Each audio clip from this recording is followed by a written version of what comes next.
Let's go ahead and address the dusty elephant who keeps trying to sneak into Meghan's spotlight. Samantha Markle. Because the way she keeps popping up with bitterness and a malfunctioning moral compass, it's giving dollar store villain origin story. Samantha has turned hating Meghan into a personality trait. It's her only trait, honestly. She wakes up every morning fueled by jealousy and expired tabloid checks. She's not chasing fame. She's chasing Meghan's last name, like a lottery ticket that keeps getting denied. This is someone who had no relationship with Meghan. Yet, she acts like she's the director's commentary on Meghan's life. NPC energy. Side character delusion. She's literally a stranger who thinks she deserves access like she's a premium subscription. Her greatest hits include lying to the press for attention, suing Meghan for having memories, pretending she cared about a family while cashing in on family drama.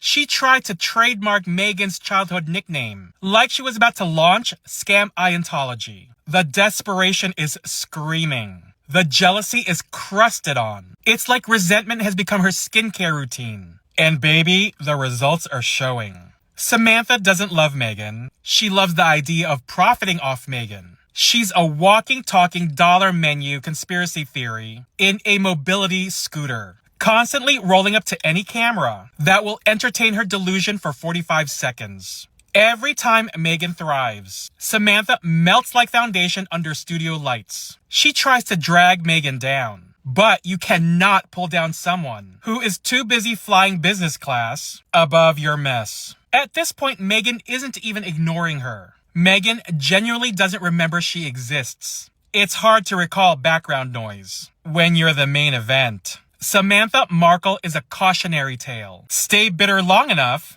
and the only thing you'll ever be known for is hating someone who did nothing but succeed without you. Her story isn't tragic, it's pathetic. Her relevance isn't fading, it never existed. Her entire existence is one big pick-me, and nobody picked her. Samantha will always be the punchline to a joke Meghan never even told.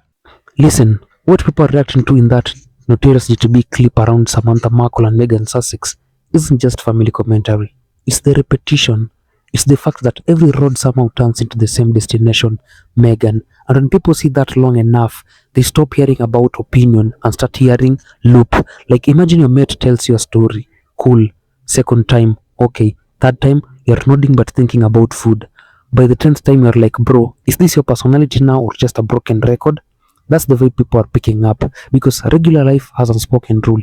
If something is truly your story, it has to evolve. You grow, you move, you add new chapters, new wins, new chaos, new lessons, new seasons. But when everything keeps circling one person who isn't even in the room, people start raising their eyebrows. Not even in a dramatic way.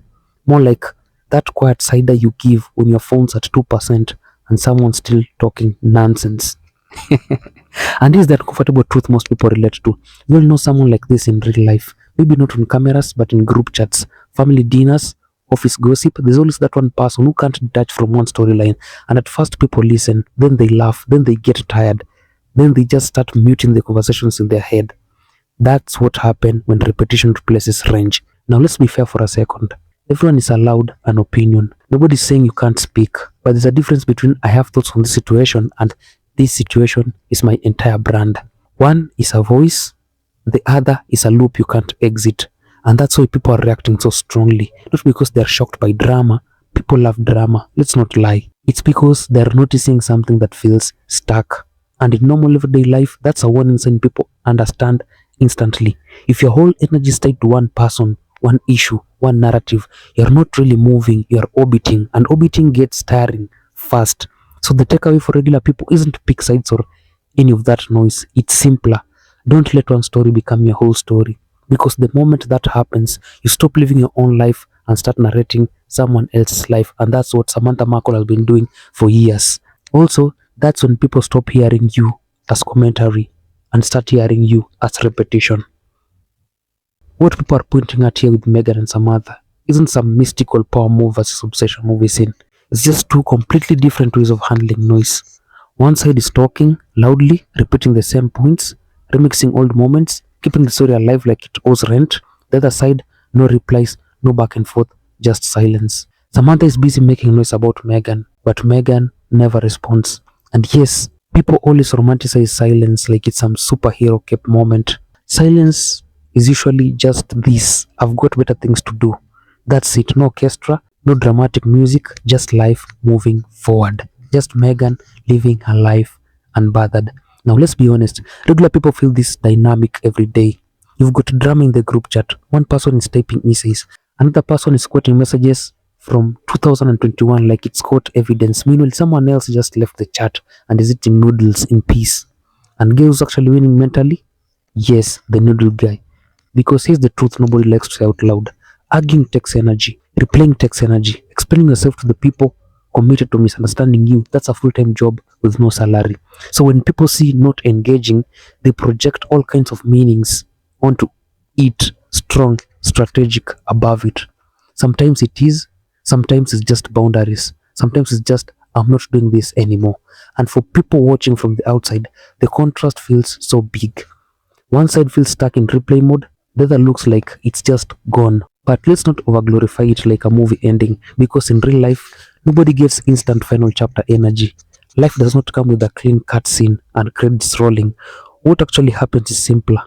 People get tired of certain conversations. They step away. They build their own things. They focus on their own house instead of shouting across the street. That's the boring truth. And honestly, that's the powerful part. Because most regular people aren't dealing with royalty level headlines. They're dealing with everyday noise, family talk, work stress, online drama, opinions they did not ask for.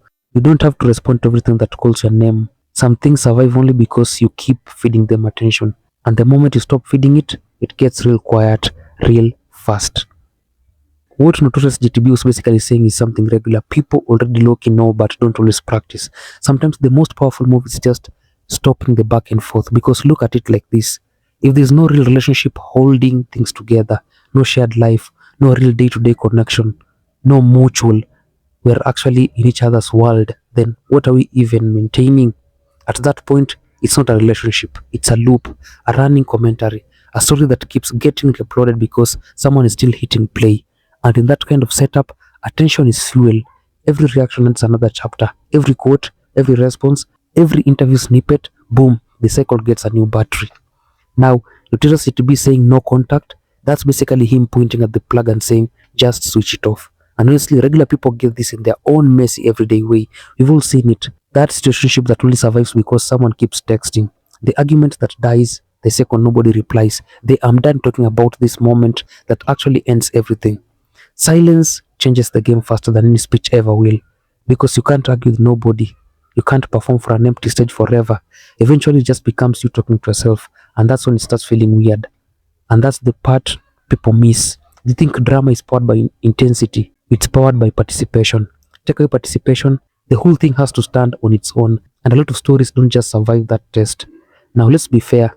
No contact is not magic. It does not erase history. It does not fix feelings. It does not write the past.